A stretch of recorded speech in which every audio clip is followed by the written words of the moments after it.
Hello and welcome to another episode of Creative Appetite. Today I'm joined by my good friends Janelle and Nickie from the TTK Collective. It is also a label and it's also a grassroots business development program. There's a lot to unpack, so let's just jump straight into it and not muck up the intro, which I nailed some, I think. Nail it. Well done. Cut.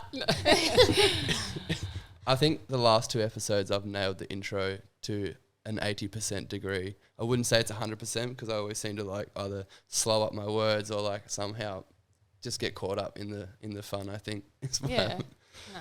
But because there is so much to unpack, I guess, how about we go, let's unpack where it is right now, like what is the collective, the label and the grassroots business development program. Like, so what is the main thing you're working on right at the moment? And then we'll go backwards and then we come back again. Okay. So whoever wants to go first, because it's the first time I've had two people on. So. Oh, okay. All right. Deal. Yeah. Okay. I got this. I'll jump in if I need to add. All right. Well, we'll start at the collective because that's where we're at right now. We're currently wrapping up our label, which we've had for 12 years. The label is literally what's led us into what we're doing now, which is mentoring, coaching, designing, developing small businesses and brands. Fashion brands. Yeah, fashion brands and product now. True, We've just, as of today, taken on a product-based business. So, yeah, it's a manufacturing house, literally, but we've kind of, I guess, put more to it so that people can come to us and get the whole package as opposed to coming to us just for manufacturing and then having to outsource design, branding, even social media, websites. We just want to be, that's where the collective comes in.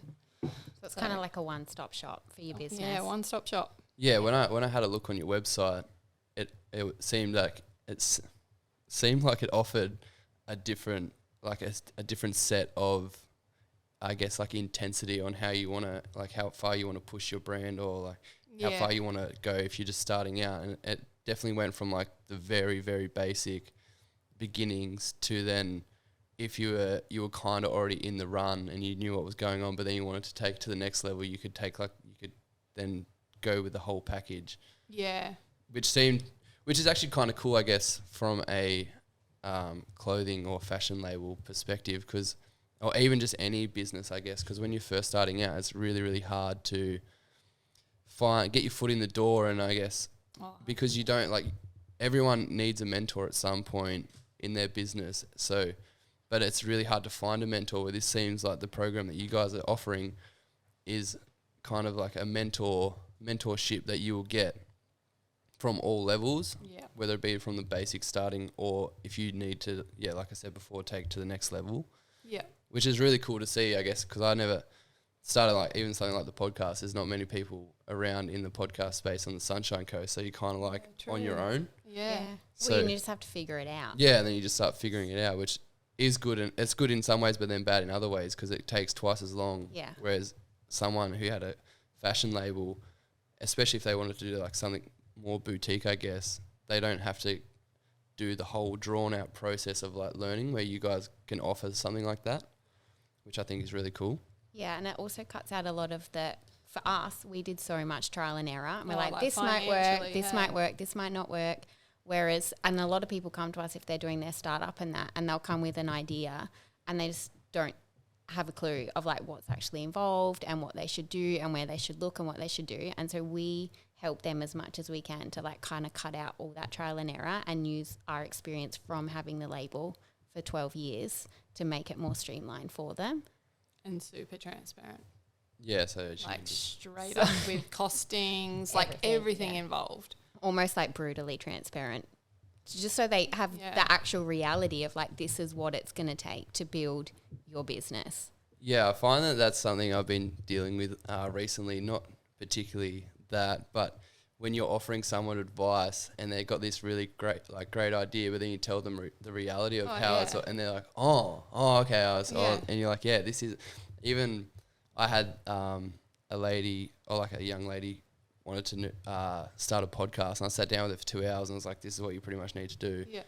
And she was like, oh, okay. I was like, you can see it in their face, and they're like, oh, okay, this isn't like. I got to work. It's not just a fun idea, yeah. Yeah, and even for me, like I find myself being lazy at times, and I'm like, I'm not going to get to where I want to be if I don't put yourself out put there. myself out there and continually like recording episodes and stuff is fun, but that's only a very small part of the whole show, I guess. Like people only see this bit, but the reality is it's like this is like 10%. It's like the 90% is actually the hard part that you need to like be putting 100%. constant effort in. Yeah, that's the same as design. So we have people come to us and they're like, oh, you know, I want to start a fashion brand and here's my designs, or here's my images from Pinterest that I want to develop and change or whatever. And that's all well and good, but that's such a small percentage of running a fashion business. And the costs involved, which people don't realise, they're like, yeah, we'll just drop a few pieces or drop a collection. Or they don't even think about that part. Hey, they've got their designs there and their idea and their business kind of model or I guess target market they kind of want to go down, but then haven't even thought of the business side. And when you get your product, you got to sell it. So half our clients as well, same thing. I'll be like, okay, your product's arriving next week. You know, what's your launch? What's this? What? And they'll be like, oh yeah, I've got to sell it. Like they think they chuck it on the website and it's just going to sell, or they'll do some Instagram posts and it's going to sell. But that takes a lot to build up a following and to build up that clientele. And they've got to trust you, don't too. they? On Instagram, they see these brands or these up and coming brands and think, I could do that. I could develop a better product and sell it. But it's like, no. Which they can, but it's a lot of work. And it's just like reminding people, like it's just like not 1, 2, 3 and off you go. Like there is a lot of work involved that people don't see and they don't always understand that. So we help them. Unless you get some fluke like influencer that wears your stuff and then it booms, but like that's rare. Which one is not Kylie Jenner? The other one, Kendall Jenner. She was on the Jimmy Fallon show and she had a Contax T2 film camera, and the price from I think the original price before she brought it onto that show was like you could pick it up for like $400. It went from like $400 to like $2,000 overnight, and people were so people in the film community were so pissed because they're like, you literally just ramped this up for no. And that has happened to a few startup brands because someone like that has worn their gear and then they've just boomed. Whether it lasts and they sustain that, but well, that's it. That's the other thing. It's like what happens when you get to that point, like it just blows up, but then you're not even ready for it because you weren't even ready prior to like selling. So then it's like a one big spike, but then it just comes. It goes down as quick as it goes up. Yeah, that's what I was going to say. I don't think long term it's good. I think doing it the hard way, the long way is better. Because then you get solid foundations, right? Whereas which is what we do now, build the foundations with them. Yeah. You definitely need foundations. I try to tell everyone that. Like, you definitely need foundations. Oh, you have to. Otherwise, like, if you have a spike or even, say, COVID, for instance, like, we pushed through COVID and, it was hard, but we are where we are now. We got through the other side, you know. And so it's just like, so if you have, like, a boom or you have a low and you don't have solid foundations, you're not going to make it, which is the reality of small business. I guess that's the harsh reality, too, that you have to, like, be willing to accept that you're not. I remember someone was saying, I was in like I can't remember, it was like a business development course or something, kind of like a goal setting class. And they were just talking about there's like 1% of people that make it and then the rest are just come and they go. And people just I don't think they understand the reality of what that 1% means. It's like you really have to grind and hustle even when you don't want to do it, because otherwise you're only going to get so far and then the novelty is going to wear off. And then you're just stuck with all this product that you haven't been able to sell, and then you're upset that you couldn't sell it. And happens, and it happens all the time. Yep. And it's even for this, like people probably think that this is probably going to flop, but it's not going to happen. Not with me. Nah, not a flopper. Not today. Not today. Aussie spirit will live on. Yeah. It's definitely big about. We always say it with our clients as well that. Like passion is massive. You've got to have passion, otherwise it'll just die out. I guess you'll get, because when it starts off always as passion, right? It's always fun and exciting. You're doing your branding or you're doing all these things, but then when it turns into a business and it gets hard and it gets financially stressful, and you might be selling more, bringing in more, but you're outlaying more, or you're growing and getting bigger overheads. it's not just passion that actually gets you through it. That's when we always come back to sticking it out, obviously, but purpose. Like, your purpose is deeper than your passion. So not, I guess, how would you word it? So your purpose is, I guess, I don't know whether you think like that. You've got your passion and your purpose. Your purpose is like, I guess, deeper on like a deeper soul level. It's what actually ingrained in you. Yeah, and it's like it drives you so much further than just a passion for something.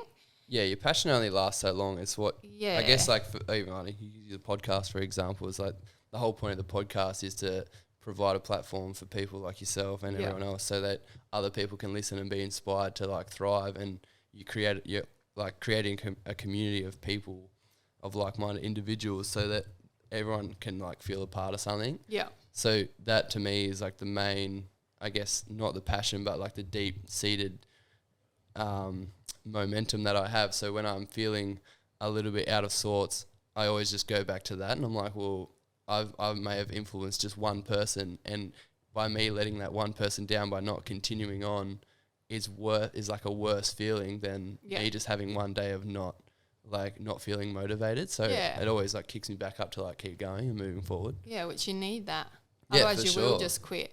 Yeah, you just be like, oh, well, that was fun. Yeah. And I was like, oh, next, and then you just move on to the next thing. Yeah. And it does happen. It happens, especially as creatives. All the time. Like, you have one idea and you're like, this is really great. And then you do it and then you're like, oh, and then it just flops. And then you go to the next one. Because motivation's ebbs and flows as well. Yeah. You're not always motivated. Motivation is a very, very dangerous place to sit, I think. Yeah. You need drive and inspiration to like keep you going, because motivation can come for 5 minutes and then it's gone the next.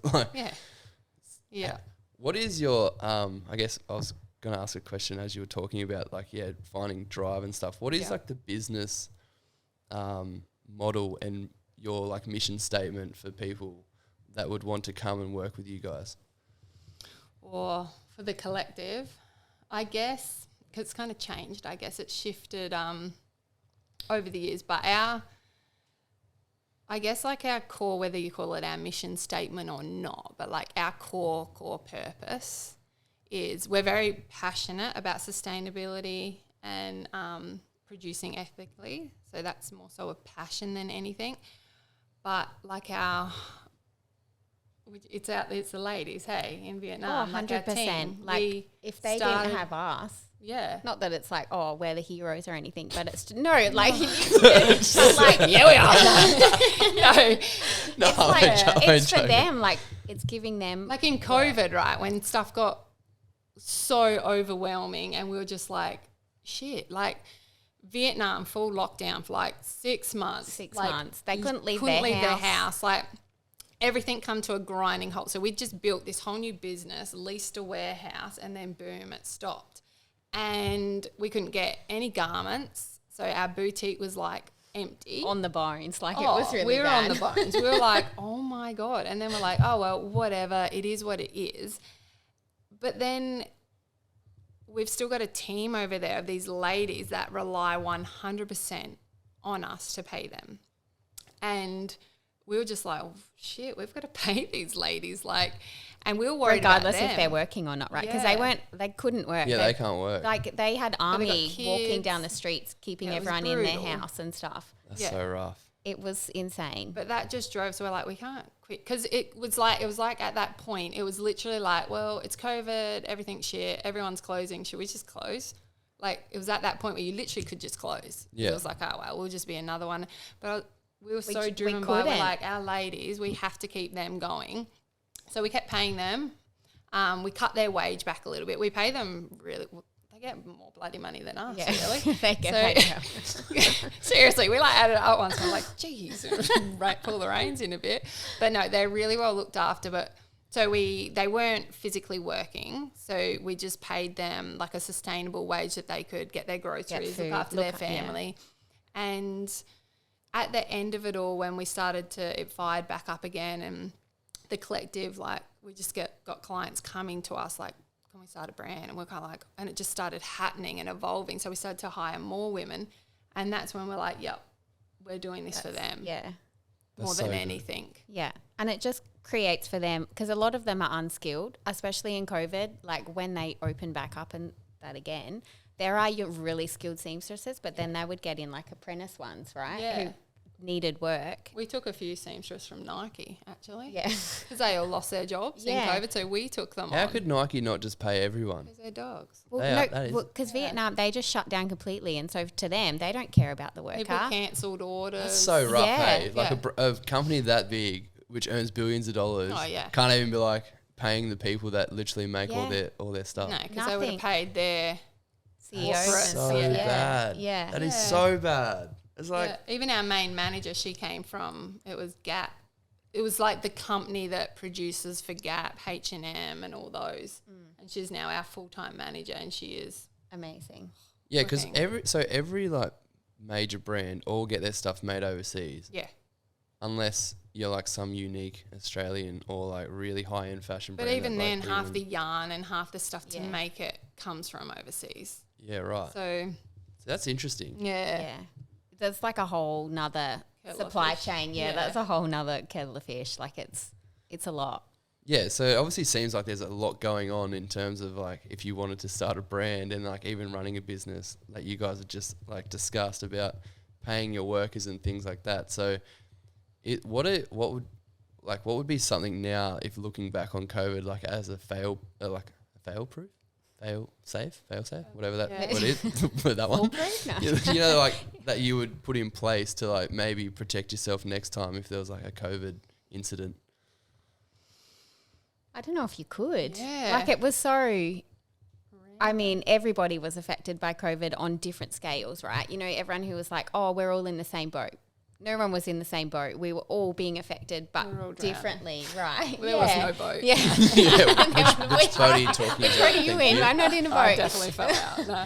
So it's just like everyone was affected so differently on different scales. Like, I mean, we were affected personally in different ways, Yeah. but also the business was affected in different ways too. And so it's hard to say, I think, how I you think could. not having debt though. True. We didn't have Yeah, debt. yeah, that's and true. We've done everything we've kind of, it's been a slow process obviously, like 12 years, but we've never taken out loans or done all this and had all this debt and overhead. It was basically as our brand grew, we increased our collections or we increased things, and it was like a steady process, which is exactly what we teach our clients now. So when they come in, they're like, I want to do this, and that. And we're like, woo up. Let's just Yeah. pick some pieces, produce them. Let's get you started, get you known, get your branding out there. And then every collection, let's Build either it, up make the it bigger. quantities or, and because everyone wants to just go big, Oh, hey, a lot yeah. of them, straight Yeah, up. yeah. But I feel like that really helped, that we kind of, at the end of the day, because remember when it first happened with the boutique, we're like, oh, well, this is like a holiday. Yeah. And we literally were in the garden and just doing it because we're on a project. And we're like, this is so good. It was a nice rest. Yeah. And then when it started to keep going, Yeah. that's when Yeah. we're kind of like, oh, shit. I reckon everyone was like that. They're Yeah. like, yeah, We're fuck like, you, yeah. boss. I can Yeah. go home and go on holidays. Right? I know. And then we're it just kept dragging out, and they're like, oh, jump shit. on Centrelink. Yeah. Yeah. Well, I mean, Actually, we got some grants. we did at get the some start. grants, which was actually like amazing because Really we still helpful. had to pay rent and everything in the Well, yeah, boutique, that's- yeah, right? exactly. So, like That didn't Queensland stop. government did supply some good grants, which we were able to get, which helped us. And But yeah, I don't know how you would prepare for that. I think, yeah. I think not biting off more than you can chew when it's a startup as well, and just making Just- sure you're not hugely in debt. Like if we had money from the banks and stuff, I'd probably would have stressed, hey. Yeah, if you Yeah. owe heaps Yeah. of money. and Yeah. like had loans and stuff to pay off, like we would have been done. And then everyone we work with, even our partners, our whole team in Vietnam, our bloody landlord, Damien, Yeah. they're all like family. Yeah. Like we get along with everyone that is working with us, like Just great. Hey, Yeah. so I reckon with any of them, if we ever got in financial distress or COVID got bad, like even when it did hit and we went in that extreme Vietnam lockdown, we literally filmed a video of us talking and sent it to all of our partners, explaining the situation that we're in and like the flow on from that, and how we're sorry if it impacts them, but it is out of our control, and what can we do in this time to support them and their brand. So whether that's extra coaching, social media content, like all this Getting kind of stuff. Designs ahead of time. Yeah, like let's plan ahead so when it reopens, you're ready with all these tech packs and designs just ready to go. And we tried to do it straight away. And I was so nervous sending it, because a lot of them had just signed on and we're like, Yeah, we're going to build your brand. And, you know, it's all go. And then we're like, actually. It was pretty bad timing. Yeah. And they pay a monthly fee to partner with us. And that's for like literally 24/7. Yeah, you're just constantly like... Yeah. And we're like, you know, we're going to pause all your fees. You don't have to pay us. Every one of them wanted to pay. They're like, we want to keep paying the fee. We want to support the ladies and all good. That's so good. No one batted an eyelid, hey? Yeah, it was really good. Yeah, and then same with our landlord. He's like, if you need help, let us know. But we're like, nah, we got this. So when you guys were, I guess, starting out back 12 years ago, what was the vision then? Like, and how did you, was there any like stepping stones that you remember that you think have kind of like have stuck with you throughout the whole process? Whether it be through like goal setting, or there was like maybe like a time where you like you got together and you're like, oh yeah, we should like run with this the whole way through, and it's just constantly stuck. Oh, that's deep. It's a toughie. I wasn't ready for that. That was deep. Stepping stone. No. From the start. Just easy, straight off the bat. Yeah. Nah. Well, you know what? It started as such a hobby, and I was winging everything. So I went in it with no expectation, and I downplayed everything too. So then if it flopped, I'd be like, yeah, that was just a... I was just dabbling. It's the safety mechanism. No, it was just a hobby, guys. Yeah. It was just a hobby. Basically, I never pictured it growing. Or I did, but I didn't kind of say that. And then, but yeah, when I started, it was very much like I literally flew to Vietnam with this idea and no idea. So I get there and I was like, oh shit, what have I done? And I was like, I don't even know where to go or what to do. And then... Because you didn't have any suppliers or any idea. You just went over blindly. I had a sketch in an art book, and she just flew over. It was and I was pregnant and I was so sick on the plane on the way over. But I was like, I got to go. I can't not go. You had an idea and ran with it. I had an idea in an art book. And literally when I got there, my nail lady, like a lady that like just painted my nails, she's like, if you go there, contact my best friend, Hin, and she'll look after you. When I was like, yeah. But then I got there and I was like, oh my God, this is so overwhelming. So I messaged this lady, him, and she's like, oh, what hotel you at? Told her next minute, she's like, I'll come now. And I was like, oh my gosh. She rocks up on a scooter. I walk out and I'm like, Hin? She's like, next minute, we're like, yeah, it's just literally like, I'm like, oh. And then it was one of those moments, so the minute I hugged her, it's like I'd known her my whole life. And then I literally remember sitting down and showing her my ideas, and she's like, oh, okay. And she's like, I'll take you to the fabric markets. And it just literally snowballed. She took me to markets and I started to pick fabrics for sampling, and it was all dead stock, which I didn't even know anything about, which is leftover fabrics from larger companies. So you get it really cheap. It'll all go to waste if you don't buy it. It's like premium, high quality, but there's no minimum order quantities. So that's another big thing when you're starting out is minimum order quantities on everything you do. So you've either got to outlay X amount to start even at the base. So when you go for dead stock, you could buy a metre of it, or you could buy whatever they've got left, 200 metres. So she took me there, and then I can't even remember, like we went to lunch and got chatting, and I met this manufacturing guy and talked to him, and he's like, oh, I just don't know, like, do you have a design? I was like, yeah, and I'm showing him my sketch, and he's like, oh. Stick figures, you're like, yeah, this is literally what I want. Oh yeah, I even put like watercolour designs on it. And he's like, do you have measurements and that? And I was like, oh, I was just going to measure like myself. And he was just like, oh, I just don't know if we can help you. And he was so lovely. That's who we caught up with last time. He's a legend. But anyway, and then Hin and her mum, who we call mum now, and Men, our main seamstress, which was her sister-in-law, they're like, oh, what about if we help? So, because they literally just invite you into their home and all of a sudden you're there every day and we're eating dinner and breakfast and being force-fed. Yeah. And because I was pregnant, they really fuss over pregnant people. Like, they wouldn't even let me carry just a drink bottle. Yeah, and they're so like good. fanning me in the markets and stuff. So it was weird. But they're like, look, we'll make the samples for you, and then you can take that sample to a manufacturer and be like, this is what I want to make.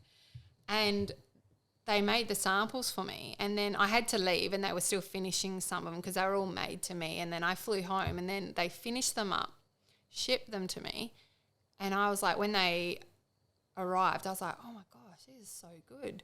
So then I was chatting to him, and Hin was actually married to an ex-vet, so he was Australian, and he started to say, oh, they would sew for you if you asked. They just won't. They're so humble, yeah. And I was like, oh, really? So I was like, would you sew for me? I only want to do like 30 in each design. But I had like 12 fabrics. I'd bought all the fabric too, so I had all this fabric sitting at their house, like piled up. And so they sewed my first collection. Dad went to Vietnam for a trip, brought my collection home. So he flew in at like 1:30 a.m. and I'm sitting there waiting. Unzip the suitcase and there's all my product, like perfect, like simple as designs. Like, they're funny now. But I was like, and I just booked markets and started selling it, and it just all sold out. That's but so cool. I started real naive, and I look back at everything I did and think like it was good, and it's obviously got me to where I am now, and I've learnt so much. But if you could bypass all that to what we offer now, like, it's huge. Yeah, because that's like, it's a great story, but that's still so time consuming, and there's so much, and lots of money and stress, and like especially going into a foreign country where you don't speak the language and you're like running around trying to like explain what you want. Yeah, and design errors, that's the biggest thing we talk about now. Like, because I'm not a designer, I just decided to become a designer. So I was a personal trainer. I was literally training people and taking them to Kokoda, trekking Kokoda, but I'd become the medic on the trek and then come back. But I was just not creatively fulfilled. So after that, I was like, I'm just going to start designing, and I'm just going to become a fashion designer. Yeah, when was that? Was that a moment when you were on the trail where you're like, oh, I'm just not really feeling fulfilled doing this, although it is great. I like, because a lot of people, I think, even friends of mine, they struggle with the creative stuff. They always tell me, they're like, oh, I'm not creative, or I'm like, but everyone is, I reckon. Yeah, everyone's creative. Like, to say that you're not creative is you like, say that because all the time I'm like, I'm not typically creative then. Like, I'm not like an artist or like, I know, but you know what I mean? Like, Yeah. even we go to Vietnam and we're in a fabric market and there's piles and piles of fabric, and I just look at it like, I'm so overwhelmed and I can't pick anything. And then Janelle will come in and be like, oh, this fabric, imagine it in a skirt or a top. And I'll be like, okay. So but like, for me to like pick that out, I'm like, I'm just going to sit here and drink my coconut because I don't, like, I can't, like, I just can't. Yeah. Like, my brain just doesn't work like that. That's a stigma that I'm trying to break down as well, because a lot of people are like that, and they think that because they can't envision things or they're not the stereotypical creative, that all of a sudden they're not creative. But I can tell you now, if someone's like, oh, Jesse, go build a website, I would have no idea what I'm doing. And it, like, to me, that's creative. I'm like, someone can sit there and build a website or do like business strategy or understand, like, you're still creating, like, or if you're like a cook or whatever, if you're like in the chef and you're like cooking stuff up, like, that's still creative. Like, everyone has the creative side. It's just how you want to define it and interpret how you interpret it. And I think people get really, I don't know, it almost seems like when people say that they're not creative, like they're upset that they're not creative. Well, I get so upset that I'm not creative. No, seriously. Yeah, like, and they do. They're like, oh, I'm not creative. I'm like, but you are. Like, it's I don't know. That's why I'm trying to like change like the narrative, because everyone is creative. I get that though. Like, you're like, oh, but I guess when you were first starting out, so how did you come into the picture then? If you, because now I'm like, I thought you were both like together. So we went to high school together. Way back. So we went to high school together in South Australia, and I basically lived with you. Yeah, I was kind of high school years. Just moved in basically. Yeah, and then so that's how we know each other. And then 5 years ago, 6 years ago. Yeah, well, we travelled for a little bit straight after school. Yeah. And then I came home, moved up here. You went and travelled again. Yeah. But the whole time she was away and I'm starting this venture, I kept saying to her, you're going to be part of it soon. And she's like, what would I do? I'm not creative. Exactly that. I was just like, oh, yeah. Not creative. I was like, I don't know. I remember I was always like, you'll be the warehouse packer. Oh, yeah. Yeah. I was And I am. on a forklift. Yeah, you are. Oh, my gosh. Nailed it. Oh, I'll leave you hanging. No, so, yeah. And then when I convinced her to move up here. Yeah. So I'd that's come when back it from started. overseas and I was living in Adelaide, not loving life. Janelle was like, come up to Noosa for a bit. And I was like, okay. So then I moved up and then we got the boutique. Yeah, I made you invest. Yeah. Well, you Remember? didn't make me. I just decided. Couple of beers down. She's like, Yeah. all right, champ. Where do I Let's sign? go. Yeah. Yeah, we're like, let's open a boutique. yeah. And just rolled with it. And then And that was a big step. it was We went massive. from market stalls and A little a website. few garments that it didn't matter if it went out of stock because no one would know kind of thing, or if you only had one, or whereas to opening a boutique. And that's when That's when it we became had to keep serious. up. Yeah. And so, and then it just kind of evolved from there. That's how I came on board. That's where we were at, Yeah, right? she basically Yeah. invested in the boutique side, Yeah. and then became a partner in the label. Yeah. And then together we Started the collective. created the collective, which has been better. So like wrapping up the label now has almost kind of been a bit of a blessing, because It's kind of like an end of a chapter. yeah, and it was always my thing, and Yeah. Nikki helped, so it was never true. Yeah, that's Whereas true. now the collective, it's like real 50-50, real. We Yeah. both know our roles and we both know what we're doing. True. Yeah, that's true. Because when I was reading on the website, it says that it's like eco and sustainable Yeah. and things like that. So how does that come into the picture, and why did you choose to go down that path other than, like, you could have definitely gone down the other path of what most hot boutique fashion labels where it's just like Yeah, mass produced. pump Pump and it dump out, yeah. and just like they just get rid of it. Yeah, which would be easier, to be honest. And cheaper. Yeah, Yeah, I've Like- heard that it's really expensive. it is. Or more expensive. It's a than- slower process. So if you were to just do it cheaply, quickly, I reckon you'd profit faster. Oh, mate, I don't know. Could you I feel like- explain some of that process for someone who might not understand What how that ethical works? is? Yeah, Or- both maybe, and the difference between the two. Yeah. So, well, fast fashion is evolving rapidly, like super fast. So you kind of used to have seasons, and that would, most people would do max four collections a year. Some would even do two that were like trans-seasonal.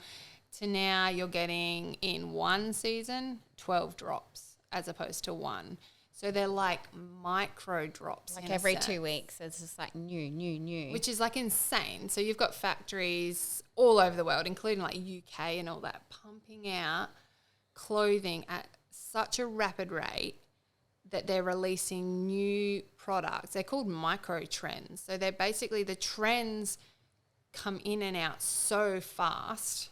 It's like made to be worn once and thrown Yeah. away, basically. Literally. It's so bad. It's- And Yeah, it's so bad. crazy. And then it's sold cheaply. So obviously from a sustainability point of view, it's bad because it all ends up in a landfill because most of it's synthetic fabrics which do not ever break down. So it's plastics, which is something when we're over there, like we teach our clients burn tests and finding if fabrics are synthetic or not. But literally when you burn fabric, it'll just melt into plastic if it's synthetic.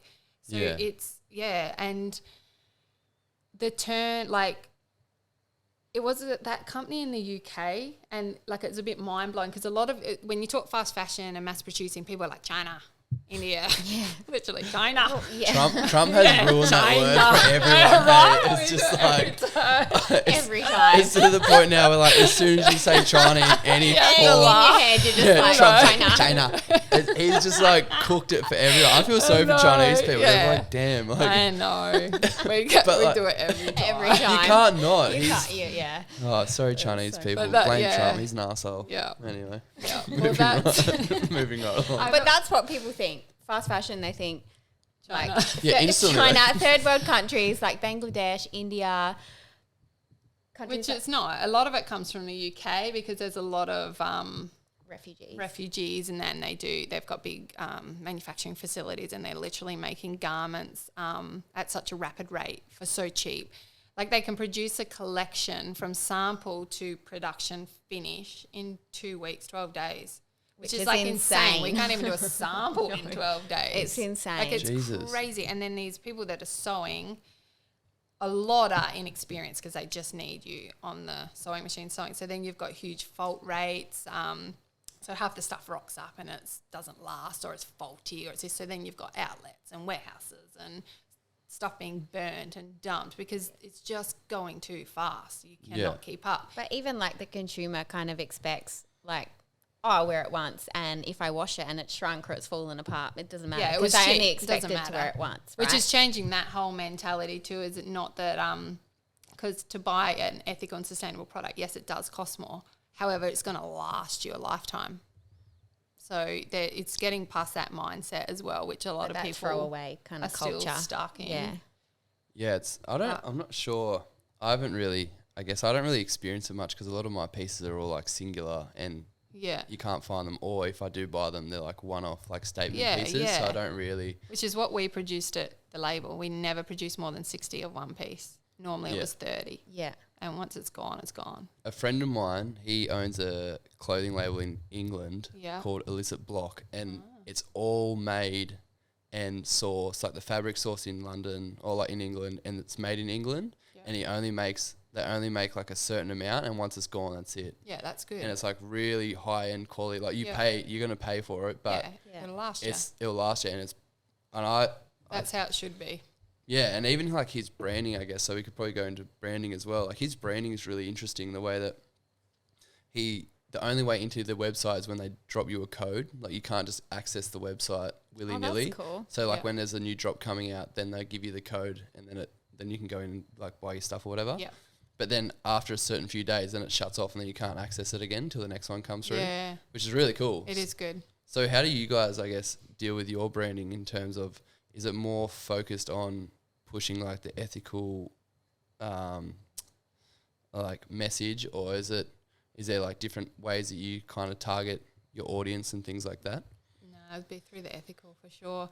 So we feel that there's a lot of hype around sustainability and eco and that, which is awesome, really good. But then it's like everyone's thinking and putting the planet first, but then forgetting about humanity and the people behind it that are making it. So there's many brands out there that are sustainable, or they're using eco products, or they're going down that pathway, yet it's all still slave laboured. Yeah. Literally made by children and women that aren't being paid.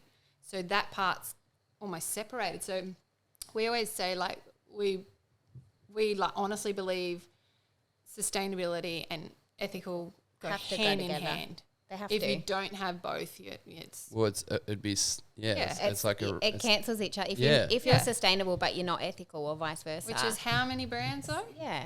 And then you So can go into the whole many. greenwashing kind of. Which is huge, and What's greenwashing? So it's like when they claim that they do something but they don't do it, or H&M at the yeah. moment. So they're so unethical and so unsustainable, but they've released a they've little got an eco organic collection. range or something. Because that's a greenwash- conscious range. yeah. And then they use those kind of words like Yeah, they're like- conscious They market and it, like yeah. thoughtful and stuff like that to Like market. trendy on Better trend words content that like initiative. Yeah, It's so like, then you think, but oh, well, it they're was kind of made doing for- their bit, but they're not doing their bit because they're pumping out It's so really many. bad Yeah. now. There's not many brands that are doing it properly. What are your thoughts on Patagonia? Yeah, funny. I thought, no, they are good. It's hard because they're growing at quite a big scale. And the problem with this is, so at the end of the day, I believe we need lots of small businesses doing the right thing. The minute you grow to a certain point, this is a problem we had with Traveling Kimono, and it was either close it or we grow big and then become unsustainable. So I do feel like Patagonia, because they actually failed their what's it called, that ethical test that the Good On You app does. Oh, yeah. Yeah, they got not good, which is not good. So basically, which is surprising though. But I think they do a lot of good, but they're at a point now where they are producing X amount to keep up with the demand, and their stockists and supplies, and their They're outside, the business is so big. yeah. And then on top of that, there's I don't know if you noticed, but maybe like 2 years ago, Patagonia got like shot into like the street scene, Yeah. and like the high end fashion Yeah. scene, because I don't know who the hell wore their product, but Yeah, somehow I don't it know got in either. there, and then all of a sudden, all these people, like all these hype beast people and stuff, were like Yeah. wearing the product, and that's what like even like made the business even bigger again. Yeah. But I will say that they do fix your stuff for free. I have had Yeah, multiple, that's good. all my shorts and stuff I've Lots taken of back. places are starting to do that now. That's like Yeah. a new little It's so good. incentive. Yeah. In Sydney they do it. You just take it in there, Yeah. or you can send it from here to Sydney and Yeah. stuff, and they'll do Yeah, it. that's Same. We'd do that. Cool. Yeah. But our stuff just doesn't fail. Nah. But we do offer. We had a low fold We don't rate. get wear and tear. No, we would do that 100%. This hat though, I Yeah. know you were checking it out. Yeah, This hat yeah, is yeah. actually not Vintage. Patagonia. Whoa, Well, you've it is- stitched it that is on there. Patagonia, so It's like- North Face. So a hat maker in Sydney got given a bunch of offcuts from Patagonia in Sydney, and he Ah. made these hats. Well, that's Oh, cool. that's cool. So you can't actually buy them from Patagonia itself. Does Patagonia know about that? Yeah, they endorsed it. Oh, okay. They like gave. That's they like good gave. then. They Yeah, yeah. asked him to in Well, I've Sydney. heard They asked him people to do come that. and do it. I've heard that with Spell. You know, Spell, the label? Yep. Spell, yeah. So there was a chick actually on the coast. I probably shouldn't say that. Start The other coast. the Not other our one, coast. South Coast. Yeah, that one. The deep south. Yeah, no, she was offering services to, so you bring your old worn out Spell garments and she fixes them or reshapes them or redesigns them, but then sells it, or she buys it off you cheap. So she was basically selling Spell that she had altered into her own designs. Like recreated. Like took the brand, like the name Yeah, off it was it. super weird. That's a very grey area, but Right? also you're not really. It's I kind guess like if she's the- repurposing them, so it's Yeah. good. But yeah, Spell got onto that and they were not happy. Because then So that's what I was thinking about when you first said Yeah, that. no. I was like, The I'm pretty sure it was the Sydney Patagonia store asked him to come in, and they gave him a bunch of offcuts, That's and then he good. just made a bunch of hats. Yeah. I think he's done 2 drops, and I've got both. oh yeah, But he only made like 40 hats, and then he Yeah, just that's doesn't. good. Except this one's pretty beaten up. I need to get another one. So I've got to hit him up, Troy. If you're out there, you'll be on the podcast at some stage. Anyway, how do you guys deal with that? I guess in terms of if people have, I guess, well, now that you're not a label, but when you were a label, if someone had a product that was torn or like faulty or anything, would you guys fix it for them? 100%. Just send it. Would you Yep. have to send it all the way back to Vietnam? Well, I'm gonna be honest. We don't get faulty product. We've never had Ever. anyone send. Nah, Oi. I know. Someone, This is why we're teaching all our clients literally like the processes and to get it handmade on a small scale. Your fault rate's next to nothing, and you're checking everything yourself. And yeah, I reckon like the worst thing we've ever had is, what do you reckon? Like the wrong tag sewn on. Or the button fell off, which which we is can fix. sew a button Yeah, on. and But Yeah. the Sew a garment button on. itself, no. Yeah, But no. 100%, if someone said, hey guys, this is what happened, definitely we'd take it, we'd sew it here though, we wouldn't send it back. Yeah. Or we'd replace it and then fix that one and sell it as a second. I don't know actually, Yeah. but you never really had that problem. So nah, we've been super lucky. I've always been fascinated by high-end fashion brands and their price point. Yeah. And what- So I guess if you had someone come to you and go, all right, I want to design a really high-end fashion brand, Yep. what makes the price point different? The To- brand. Is it just the name It's the and brand, that's it? Yeah. It's who they make themselves to be. This is what the conversation I had today with my client, hey, because Yeah. she's full underselling herself. Yeah, so how do you know when it's a point that your product your is standard. better than something else? Well, Like, I don't know, Kmart, for example, that obviously makes it super, super cheap. But, like, yeah. I'm sure if Gucci came through and bought, like, 10 Kmart shirts and chucked their name on it, they'd sell it for, like, a ridiculous amount. Possibly. So what is the... Quality. Yeah, how do you tell the difference? Is it the quality? Fabrics, 100% fabric. So if you're a designer or you're in fashion or anything, you will know your fabrics. And you could, like, there's linen and there's linen and there's silk and there's silk. Yeah. Like there's, until you're in that world, like now I will touch everything and feel everything and I will check Yeah, okay. So you can, like, the way. if you're in... Yeah, that's fine. I heard it. Go back. It's like,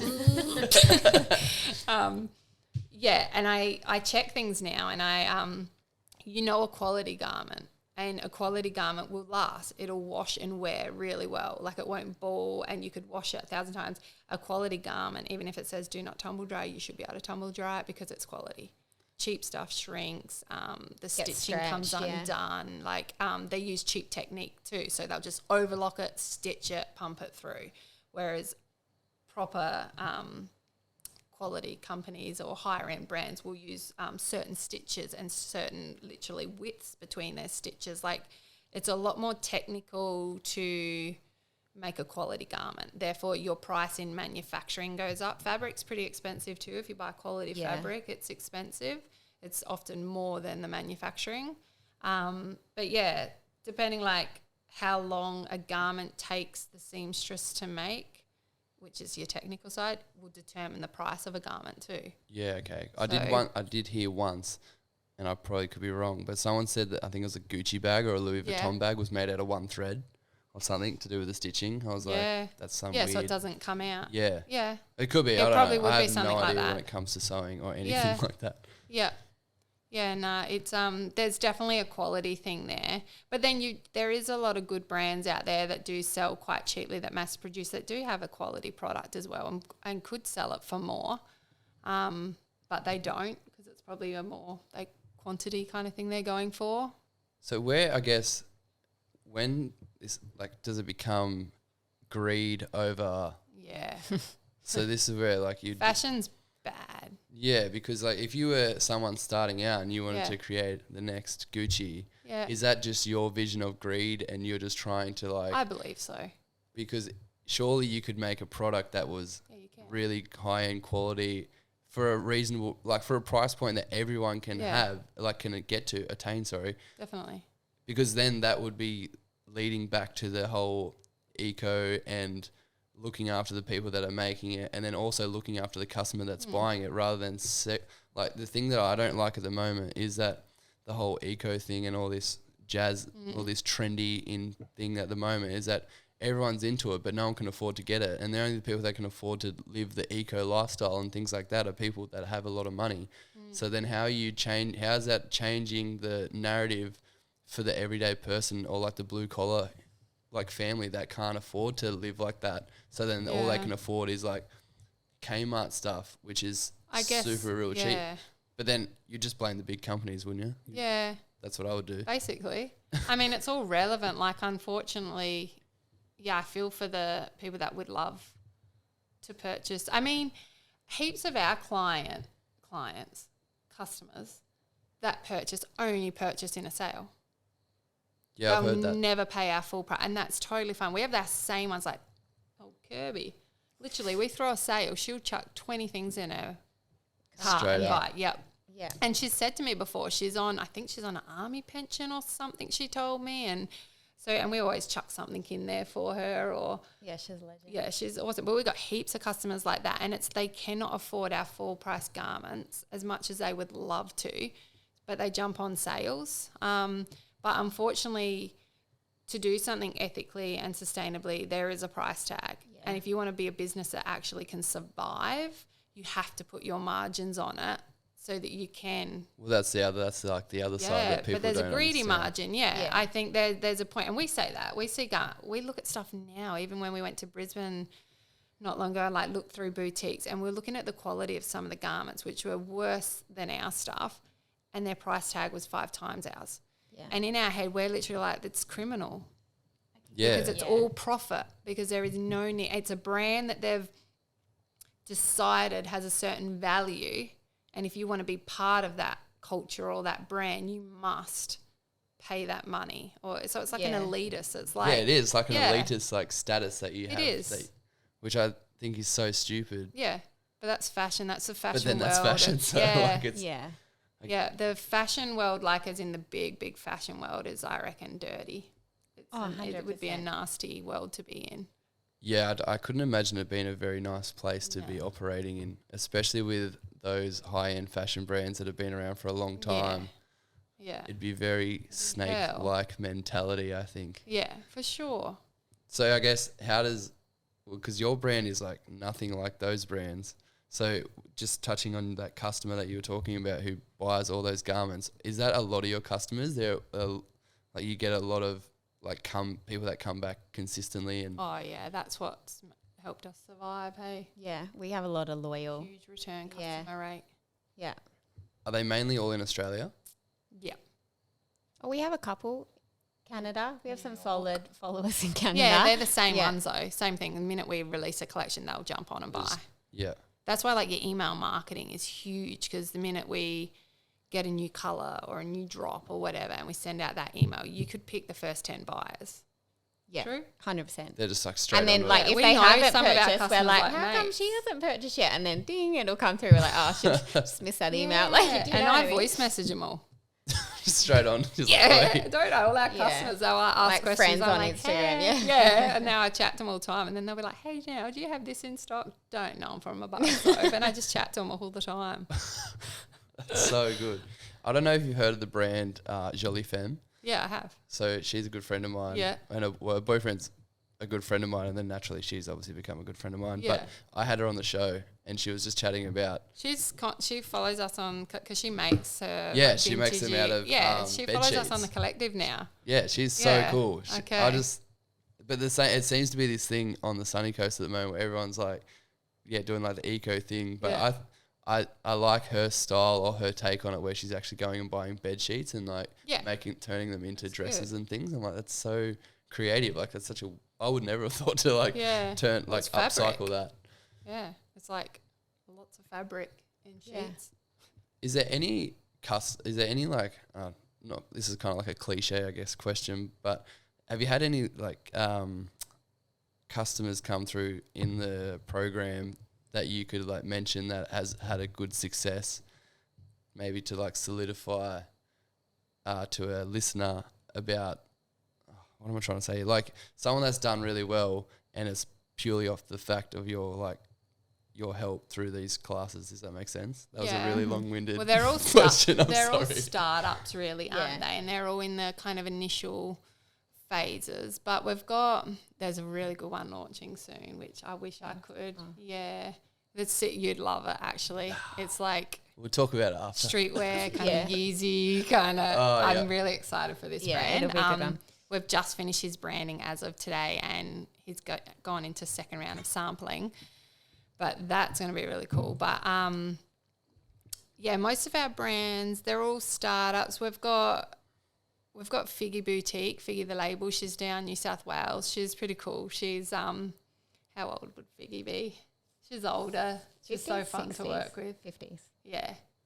She's older. Yeah, so she's got her own boutique down New South Wales. So literally her mission is to have it exclusive her range, so not stock other brands. So she's slowly been upping every collection, but she's been hit because she started at the start of COVID. Yeah. So, and then they had the floods and the fires. And they were in lockdown. Weren't Sydney in lockdown? They were in lockdown for a long time. Forever. But she Yeah. just she keeps going. She's resilient. She's pumping keeps out going. collections. She's grown though. She's oh, grown a so lot. much. Like she would come with like a picture. I want this sleeve. I want I was this. like, what a and we're nightmare. Like, we need to put this into a design and a tech pack. Like, what do you want us to do with this? Now she's like onto it. She's like, I'd basically argue with her. Yeah, hey, yeah. 'cause she's She's like, literally. no, do this. Yeah, I and want I'd be this one. like, Jan, literally. So no. and I'm she'll like, just Jan, send you it need to stop. You need to. And now she's great. Like she loves our stuff in Vietnam. She's literally banned. Like we have to put our notifications on silence because she's just chatting to him. She's like, "I love you, girl." I was like, "Jan, settle down." But she's been good because she's grown a massively. lot. Like from start. she's come in leaps and bounds. Like she's like, and it's so good to see. Like We're about to revamp her website though because that's learning. yeah, Do you build the website for them? yeah, So you do everything from like go to woe. yeah. Social media. So you run their social Photography. media for them? Yeah, if they want that. There's like, so you got like partnership. Which is just manufacturing. Yeah, or partnership with coaching and mentor. Yeah. So depending what level they're at, like once they get a bit established, they can kind of just go on just manufacturing. Then there's extra services. So social media, which is a monthly fee. We've got website, And branding. They're all packages, or once they've done that package, so say we've built them a website or done their branding, then everything from there is an hourly rate.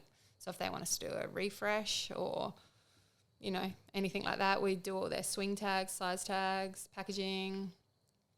Yeah. What else? We do have do? we have a photo shoot area in our warehouse and that. So if they need their photos shoots we do done and product that, shots, we do yeah. that, and we have photographers that we use for all of that. which they get like, really good packages and that. But yeah, kind of everything. We do content writing for them. How do you manage, how many people do you have under you that are you like, how many are you managing at once? Because that sounds like a lot. Like our clients? Yeah. How many, like, because that, just one client trying to manage all of that seems like I know, it's pretty like funny. A full, is it just you two or is there like more of you? No, because they're all in Vietnam really. So here it's just us. Here it's us, yeah. And we just talk all day on voice messages. Oh, so the girls in Vietnam are running social media. No, so they don't really do that. They do all the manufacturing, sourcing, tech packs. They help with design now. So who was the one that come from Gap and that now does our tech packs and design, which is awesome. So I kind of get it all packaged up ready and almost picture the idea or the design. And then she gets it all into a formal tech pack, which is like the blueprint to your design. Is that with like the little fabric samples like and the stuff? Yeah. And it's got all your different measurements and it's quite technical, a tech pack. Yeah. Like it's all your information. It's like all the specifics. Yeah, like what your seams are going to be, what the cut's going to be, if it needs specific buttons and To get a fit in a garment's hard, like the correct fit. Even a T-shirt. If you want a T-shirt to fit well in the right places and wear well, it's technical. I actually want to make some merch, so ladies. Hit us up. We do merch. It's a separate thing. Like as in, you don't have to partner. You can just do merch. I'm going to have to tell you after this because I don't want to, otherwise I'm going to be telling everyone what I want to do. But I will speak to you after this because I think it's pretty cool. But That's cool. I could imagine how, like even this shirt, for instance, is like super baggy, but I'm sure they've tried to put this on 100 different times just to see how it's going to sit. So there's like a lot of time and effort going into like there is, which a lot of brain power. Literally, when you're doing the measurements, like I go brain dead. Hey, when I'm up there, and we're like, it's mathematical because you have to get like the full angle and everything, like on like your your drops, drops, like where you measure it. So basically, even like the brand that we're about to release, we're doing his T-shirt the other day, and the design came, and the neck wasn't quite high enough. And we needed to bring it in certain places, but you can't just bring the neck up because then it alters everything else in the garment. Or like you've got to actually almost think of it like a pattern. So sometimes you almost have to break the garment down, like if it was in its pattern pieces, and where would you add or take away or pinch and like because otherwise you'll get it again another sample and you're like, well then now that's made the sleeve longer or it's like stuffed up this part or that would be very frustrating. Yeah. So you do have to think because there's a lot of time and money that can go into sampling if you don't do it properly. So people that do startups and like go to China or go to places and send their designs are always so disappointed. We talk to some like they'll contact and say, or even the ones we coach now, they'll be like, I'm up to like my 5th sample with China. It's just not working out. And we're like, your 5th sample? We're literally like, that's insane. Yeah. How many samples does it normally take? Like 2? 2 at the most. If you're going past 2, you're not designing properly and you're not putting enough thought into it.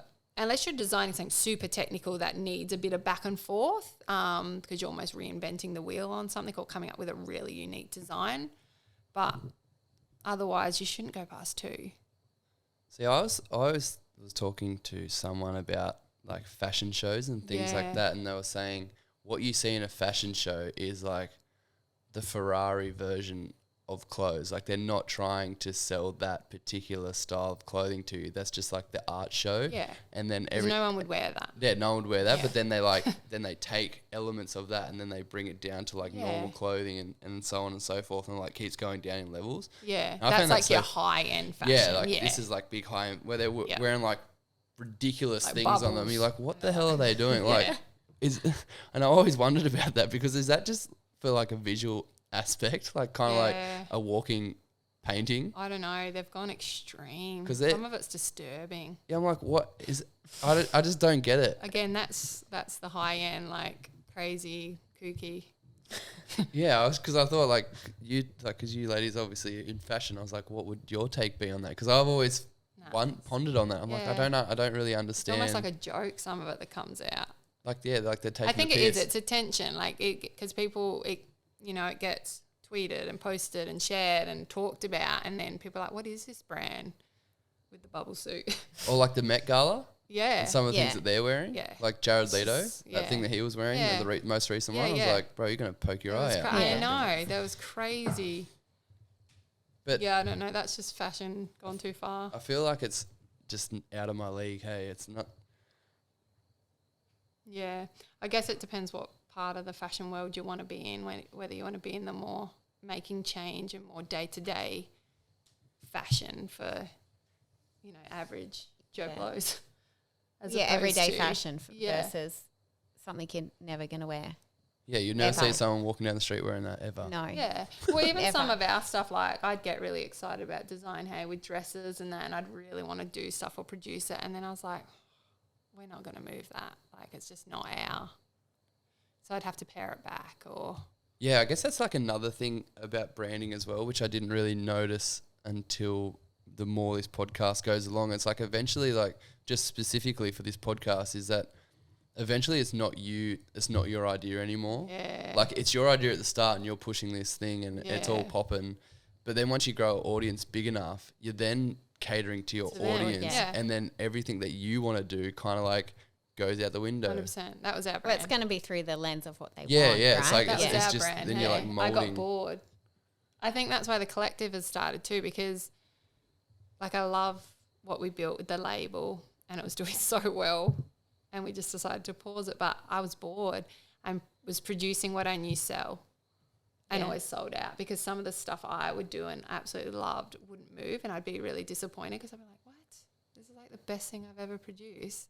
Yeah. Yet these other designs that we've done every year, just in new colours, are selling out still. Whereas now with these new brands, it's so exciting. Hey, Yeah. we're like, Because you're constantly like Yeah. evolving and seeing like new things coming through. and then I don't have to sell it. Yeah, well, that's the best bit. See, I think the same about me in this podcast, like we having guests on, Yeah, because I'm like I love so much creativity stuff, but I Yeah. know for a fact I can't just put my fingers in all these different buckets, Yeah. so to speak. yeah. So now I just get to have everyone come on, and I just Yeah, get talk to about it. like pick their brain about every single thing that I would think about if I was going to start something, Yeah, and that's what like keeps me going with like all Yeah, these that's new good guests. though. Yeah, and then I like kind of wonder, I guess getting back to what I was saying before, like when is it? I wonder if we'll ever get to a point where it would then start to become like more streamlined, directed at my audience rather than what I wanted to do. So I'm like, I don't know. I think that comes back. I reckon it could happen, but you can try and stay true to what you initially set out to do. yeah, like you just 'Cause you that's just what will stop. make you unique then, right? Yeah, well, and I've kind of got the mentality of like I don't really care what anyone else thinks. So I'm just Yeah, like I'm just going to do it yeah. anyway. Which is good. And I think you need that because it's so easy. I found that hard. I went through a stage, it was a couple of years ago, remember? And I beige stage, The neutral. Byron Bay beige stage. Everyone was doing beiges and neutrals, and we're doing all these bright and like out there stuff, and we weren't seeing it anywhere else. And we started to question ourselves. Literally, we're like, oh my god, everyone wants beige and linen, and so we're like, okay, let's do a neutral collection if that's what everyone wants. It was the worst selling collection we did. Yeah.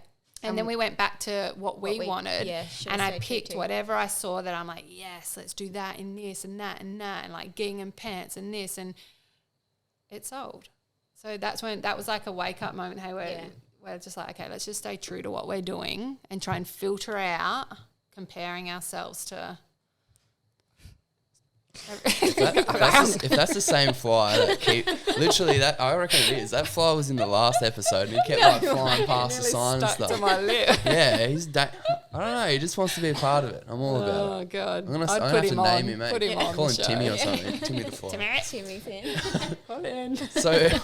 So I guess it wasn't until after COVID or like through COVID that you started the collective where you wanted to Yeah. like branch out, and so before that it was So a label. pre-COVID, we actually run a Kickstarter to start the collective. Oh, We did a yeah. Kickstarter That was a campaign. nightmare. That, No, it was was no, that was good, but it was, it was so a lot of stressful. work. It was a lot of work. So we had an idea of wanting to build a manufacturing house. We didn't really know what that was going to look like or that it would evolve into what it's evolved into.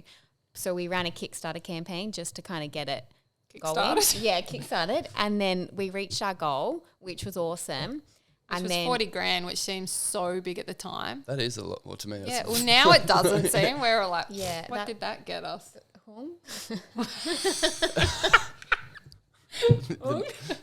the poaching from the other from the big company. So then we were running our Kickstarter, and then we went over to Vietnam mid Kickstarter for, I don't know why we went over it's there. all coming back to me now. And then that was in the trip thick of COVID though, wasn't it? Nah, pre-COVID, almost COVID. We went over and we were connected with one of our on-ground managers, and then it evolved from there to then she had connections to be able to expand, because we only had a tiny house where we had like one main seamstress who would hire ladies in to help her. And there was a real language barrier issue there. Yeah, she didn't speak any English. She understood us when we're there. That's why we used to go over like 4 times a year. Yeah. Because if I was there and I'm like trying to almost like, you know, show and be like, men, you know, do this. And she'd be like, oh, yeah. And then she'd do it. But when we were back here, there was always like an issue. Yeah. It was like Viber. That's how we would communicate with her, and you'd just copy and paste it and put it into Google Translate it. And you're like, oh, I think she's trying to say this. So I don't know if she knows what we're trying to say. So we had gone over and we'd been connected with one of our on-ground managers, and she had contacts to help us grow and expand. And then it just kind of snowballed from there, right? Yeah. We went to Ling, but that backfired. Yeah, but then they self-sabotaged. We've had a lot of learning curves along the way. Yeah, that was another sewing house that didn't work. But then, then we got onto Ung, and she had the experience we needed, because it's very hard to find someone that experienced that wants to work for a startup. Yeah. Yeah, okay. So we just... But it works for her because she has a young family, and she says that to us. She's like, you know, I really love working for you girls because it works. Yeah, I've got my daughter. She can work when she wants. She doesn't have to be somewhere from 9 till 5 or whatever. It's really flexible. Doing like 14 to 16 hour days. That's so rough. I think that I'm getting paid not much, whereas we pay $25 Australian an hour, which is huge in Vietnam. Yeah, that's ridiculous. Yeah, that's it's crazy. That's insane. Yeah. So she's paid that hourly. We don't dictate her hours. We're just, I guess, on an agreement. Like, there's such a good respect there that she knows the work we need done. Yep. She cares about. I think that's the other thing. Like, Hung and Ung are so passionate about what we do. They want us to succeed. Yeah. So they're like, she treats our clients like royalty. Yeah. Half the stuff, sometimes I don't respond because I'm like, Ung will get it. She's probably going to listen to this, and she's like, I was like, I do really. No, but she's really taking it on board as like it's her amazing business too, right? Yeah. She's just like as and she we're says growing, our business when we do this, because obviously if we do well, we'll pay her more. Yeah, for sure. Our goal is to pay her more. We think she's worth more. Oh, 100%. But 26. Yeah. 25.50. No, we'd love to get her on minimum $30 an hour, which is huge in Vietnam. That's huge in Australia. Right? So we get paid $30 an hour. Like, that's what I mean. So, but that reflects the work that they do. Yeah. And we want to look after them too. Like, we want them to love doing what they do and be paid well for it. Yeah. They're no different to us. They are people. No, they're still humans. I guess I wanted to kind of like maybe dive into a little bit on a deeper level in terms of like when you guys were starting this collective, like just when you two were at home talking about it, what were like some of the steps that you were like going through? Did you have like a bit of paper and you were like writing out like a vision board on how you were going to do this? Could you maybe like elaborate on some of those type of steps that you took, so if someone listening, they can see what your creative process is like? Is that for when we started? Yeah, like right at the start. Okay. So when you're like, all right, I got this idea. So like, for example, for me with this podcast, I'm like, all right, I got this podcast idea. All right, what am I going to do? How do I get started? So then I have to write like equipment list and then go through the first little baby steps. But like everyone has a different creative process and how they work things. Some people like to write goals down. Some people just keep it in their head. So is there any, like, how did you guys get it started when you were discussing the idea? So I'm full of ideas. Literally, I get like 20 messages a day of like stuff have that Janelle wants to do. You actually got her on silent. You're like, Our chat's called Nickie and Nell's brain. Yeah, and so the way Janelle works, she'll think of an idea and then she'll brain dump. That used to stress me out because I would, for me, I'd counselling. Yeah, I would be like, okay, she wants to do this, and so I'm trying to figure out how logistically we can do all these little things. And financially. Whereas she just needs to outlay that. Whereas for me, if I have an idea, unless I actually am solid on it, then I'll bring it forth. So that was a process of like But this idea was good. It was good. This one works. This was one a actually keeper. worked. Yeah. And we literally were so stressed thinking logistically, how do we offer our services and our team that don't speak English and only know how to produce our label, but we want to give them more work, because the most stressful thing is if our brand failed, they lost their work. So we're like, how do we not make them reliant on us? And we're like, okay, we need more brands. So they're producing for other people and it's not up. Because sometimes we were like stagnant, right? And the shop was quiet, online was dead. So we're sitting on more stock than normal. And men would be like, oh, we start new collection. And we're literally like, there's like a pressure to like Yeah. keep stuff and she'd be rolling. like, no, you have more design. I'm like, yeah. So then you'd try and drip feed it to her so she's still working, but we're not overdoing it. So the only idea was to, get other brands involved. But then we're like, how do we do that? Like, this is a nightmare. We could completely stuff up people's designs. It could all arrive faulty. What if it gets lost in transit? Like, and the more we started to sit down and write about it, we realised how full on it was. So we literally wrote notes, and books and scribbled and typed it up. And then we put it away and didn't look at it for ages. Yeah. Remember? Because we're like, nah, we're it's like, that is a hell. lot to take on. Yeah, we're not a service. We can't don't want do that it. Yeah. responsibility. And then I got that whole imposter syndrome, and I'm like, what if people start questioning my integrity and are you sustainable? Are you ethical? Are you this? And how you're not a fashion designer. What's your degree? So then I was like, nah, no one's going to take advice from us. And then we locked ourselves in a cabin, legit, Oh, we did. for like 3 or 4 nights in this Yeah. cabin in the middle of nowhere. And got real drunk and partied. No, Yes, we did. No, we we did didn't it. even drink. I think we had a Oh, wine. wine, yep. No, Wine and cheese. You got to have wine and Yeah. cheese. Yeah, heaps of wine. It's not a and cabin cheese. unless you're Yeah. having wine and cheese. We literally, the first day we sat on so they had this couch on this balcony, and there was geese and dogs. It's like on a property. Yeah. And we're drinking wine and cheese, and the guy that owned it lived up the back, and he went past us like 20 times, and it was like hour after hour, and he'd go past and we're still sitting there. We and hadn't we're moved. And we're like, damn, this guy's going to think we just don't do anything. And then the next day we woke up feeling so good, and we just got stuck into what we called the manual, which was like almost like our Bible of how we do everything. how are we going to do this? What are the rules? Like, if you come to us, what are the guides and this and that, the T's and C's, the steps, the procedures, like literally Like everything. the costings, like we break everything down. Because we wanted to be transparent, but then we also need to run a business. And we did it for like 4 days, I think.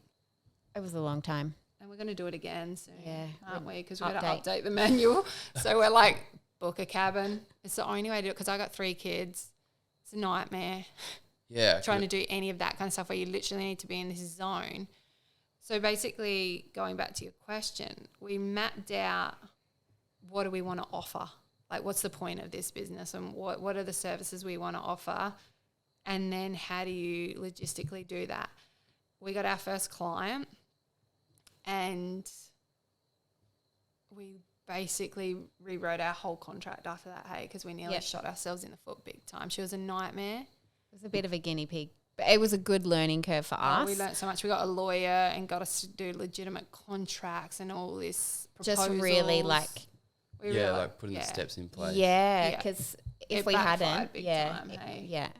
How do you deal with imposter syndrome? Because I've recently had this thought. Yeah. Actually, yesterday I was recording a solo episode coming up. So what sort of you just talk? Just me talking. Yeah, okay. But like what I'm talking about is like myself. Yeah.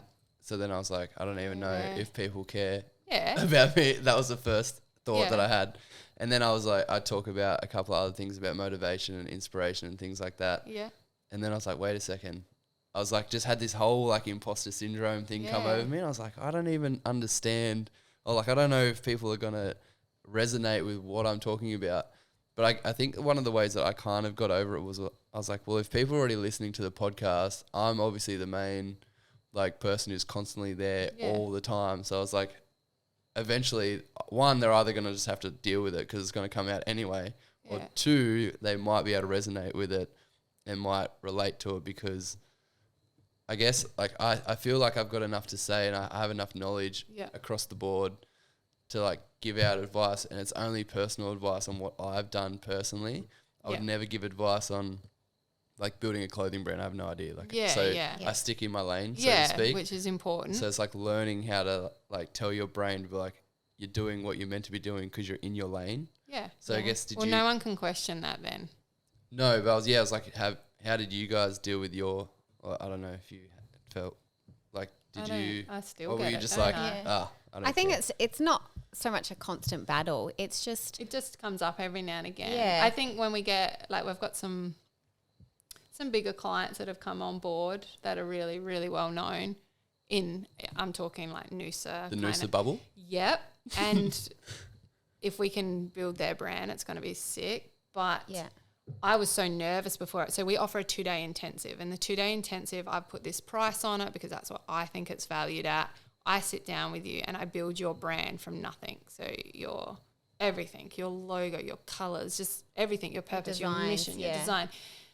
And I kind of don't plan it too much. It's kind of like, where do we go? Like, because everyone's so different. So it depends where they need help, and it just kind of evolves. But before those 2-day intensives, I always question myself, hey, and then when it's done, every single one has been such a success and they have loved it, and we've gotten amazing testimonies, and like now they, I don't want to say look up to me, but they rely on me a lot with what they do, and They in value a good your way. opinion and they your ask my advice, opinion on everything. But before, I'm like shit scared before I go, because I'm just like, oh, I hope this goes well. And I'm always like, oh, I hope the designs work and this and that, especially with some of those clients. And it's just that doubt again. So I think that's just a natural, unless you're like egotistic, like. But even then, I think those people are still insecure, right? Like, I think it's just like, it's like being natural. human, and I think that's what makes you grow, because you're out of your comfort zone. So it's making you question things, which I guess is natural, but I guess it's being able to step away from that or step over that and look and be like, nah, this is good. I've got this. That's what I just tell myself. I've got this. Yeah, well, that's If what in we doubt. do. We're always like, we got this. We're like, we're good. And normally when stuff fails or backfires, it's so bad, but we laugh our asses off. We're like, and well, that didn't work. Oh and my we God. can't stop laughing, and we're just like, whoa, what are we going to do? And it just becomes funnier and funnier, because at the end of the day, you're like, oh, What do you do? it's done. We're stuffed. Where I like sometimes I like to throw in a couple of generic questions because okay. they're always good for the peeps. But where do you see your brand, like, so when you look back on when you started the collective and you're like, oh, I'm so glad that we ran through that, and you're like, did you ever think it was going to be where it is today, and where do you think it's going to be in the next 5 years? You with all the No, big I'm just questions. laughing because we're like, we don't plan. No, we do plan. Honestly, I think We wing everything. we do. We are a We bit. manifest. We don't. No. Manifesting is a manifest, good yes. thing. Yeah. No. So We do ask for what we want in a weird way and get what we want. yeah, So even today's client, yeah. I We said put it out there. yeah. Yeah. and I was like, we'll lock and load them this week, and there's one more coming. Hasn't come, but I know it's coming. yeah. And we'll say stuff like that, and then it happens, and we're just like, yeah. Yeah. So, but in terms of where we thought, well, for me personally, when we first started the collective, it was kind of like we just kind of ran with it. We didn't really know what we were doing, how it was going to work. And then people just started coming to us, right? And we'd got a website together. We're like scrambling to get our manual together. So to think from there to here, Yeah, it is pretty crazy. it's actually, pretty how- crazy and how it's grown so naturally and organic. It feels like we Yeah. actually haven't, had to put effort in. I mean, we've worked hard, but but it it's- has come to us. yeah. Yeah. So we haven't reached out to anyone, no brands. We've turned away brands. Yeah. So Because that's the other thing. If they're not aligned, like we've had a lot of brands that want to come on board, but it's just not. It doesn't it's align not with aligned your with like. yeah. Yeah. And it is an intimate, I guess, partnership, because Yeah. you're talking a lot. We're inviting them into our Into your space. Community. yeah. So if it doesn't work, and whether they got money or not, it's just not gonna happen, is it? Yeah. So I think, I don't really know where I was going with that, but Yeah. I don't know. What was the question? This happens all the Oh, time. yeah. Where do we see ourselves? Where do you see yourself in I'll 5 see us years? at 5 years. Oh, okay. So the label was growing, right, and getting to a point where it was starting to become stressful. You needed to keep up, and you needed to drop collections, and you go networking. Like there were so many events we were getting invited to, and fashion shows, and You had to keep so relevant, and you had to just market yourself. and it wasn't for us. Like we were at this point where we were so happy when it was just our little, we were making money. It was doing what we wanted to do. And then it's like you kind of step to that next bracket. And then we got asked, which fell through because of COVID, but to talk overseas about sustainability at these forums and start doing advisory roles and stuff like that. And that we were kind of like, oh, I don't want this kind of lifestyle. We actually just want a brand where, which is what we've developed now with the collective. I literally work only one day at the warehouse, right? Today. Yeah. And the rest I literally do on the fly or at home with my kids. I homeschool my kids. We're out on a property. I'll literally just jump on. I'll have so many messages from my clients, but I'm just like boom, boom, boom, voice message, get onto ANG Productions, follow this up. Like it's full on and it's busy, but we do it in our time. Yeah. And I think the plan and the goal is we want to grow it to a point where it's manageable, it's not stressful. We have beautiful clients that we produce for. We help build their brand because we're a part of their brand too, in a sense. Yeah. We don't want to just produce for them and then palm it off. I think if we can get it to that point where we're earning really good money off it as well, and it kind of runs itself. Yeah, I don't want this big, big, what do you call it? Business. Yeah.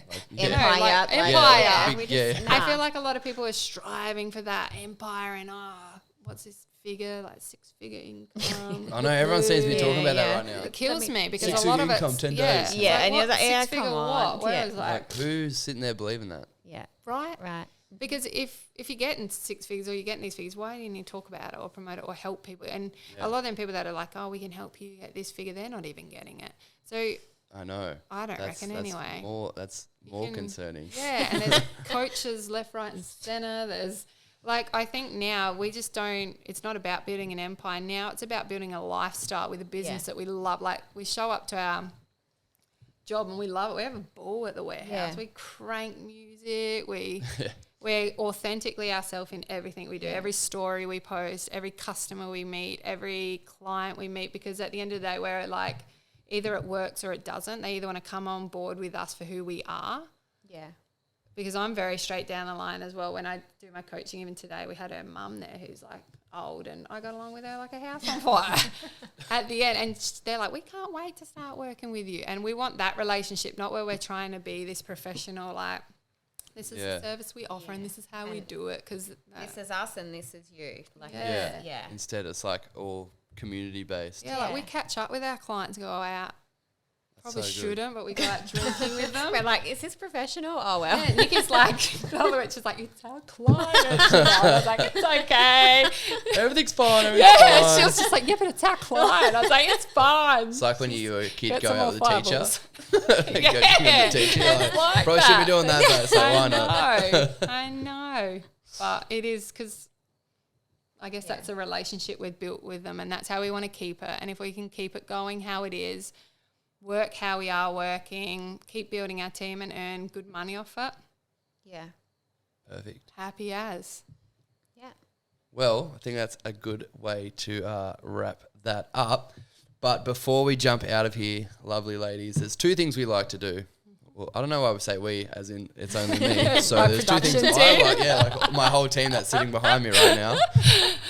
All the time. Anyway. One, you get a shout out a local legend who you think should come on the show, and because there's 2 of you, you can both shoot one each. What if we just or collectively? Doesn't really matter. You can have a little bit of a 5 minute. And then the second thing is you get to give advice to anyone who is starting a business, might be sitting at home with kids or whatever it may be, and just needs a bit of a kick in the ass. And that's it. Needs a kick in the ass. Yeah. Any advice to start something, or maybe they've started something and they want to. Got you. I thought you meant someone we know. Well, right. Barry.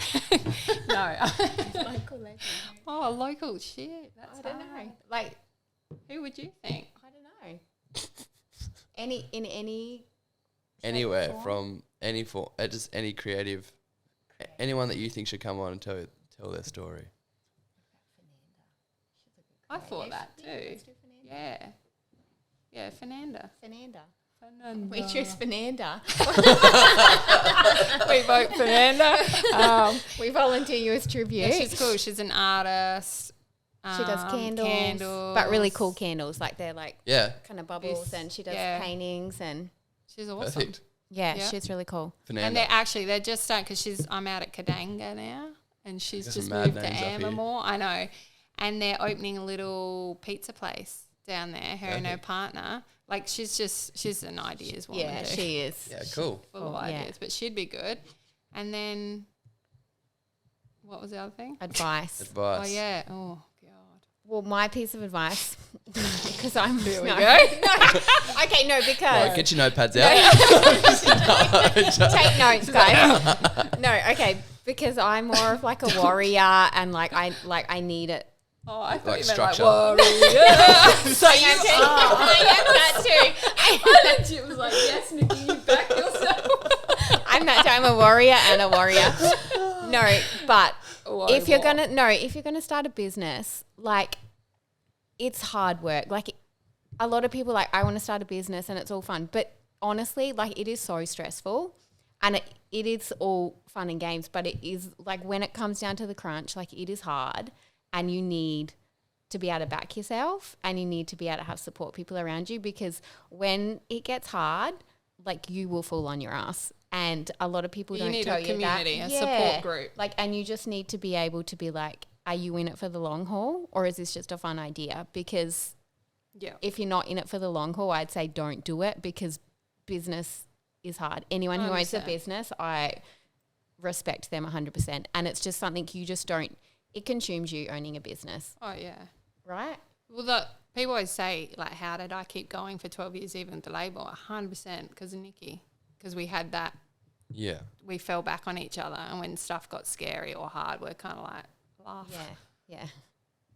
Otherwise, I reckon if I was on my own, I'd be like, nah, I am out. Yeah, because it's hard. It's hard. Yeah. And a lot of people don't tell you that. So our advice is buckle up. You're in for a hard ride, but it's worth it. Yeah. And there's no such thing as failure. There you go. Yeah. Well, this has been Just another quitting. Don't be a quitter. amazing episode of Creative Appetite. Thank you so much to the beautiful ladies from the TTK Collective for coming on, telling their story, having a bit of a laugh. And, well, gang, you know what happens now. Hang around for the next one. Let's go. Woo!